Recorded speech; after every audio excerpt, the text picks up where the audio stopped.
Merhaba sevgili yengeçler. Çeşitli sosyal faaliyetlere katılabileceğiniz bir gün geçireceksiniz. Ancak dış etkenlerden etkilenmeye açık olduğunuzdan gergin ortamlardan kaçınmanız gerekecektir. Uyumlu insanlarla zaman geçirin. Bugün 30 Aralık 2014 Salı, Mars günündeyiz. Koç burcundaki Ay, 2.46'da Oğlak burcundaki Venüs ile kare açı yapacak ve ardından boşluğa girecek.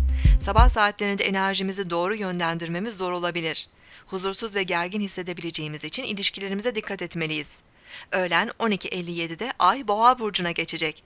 Daha huzurlu ve sakin enerjiler altında olabiliriz. Maddi manevi güvenliğimiz ve sahip olduğumuz değerler ön planda olabilir. Sevdiğimiz kişiler ve zevk aldığımız konulara zaman ayırmak bizi mutlu edebilir.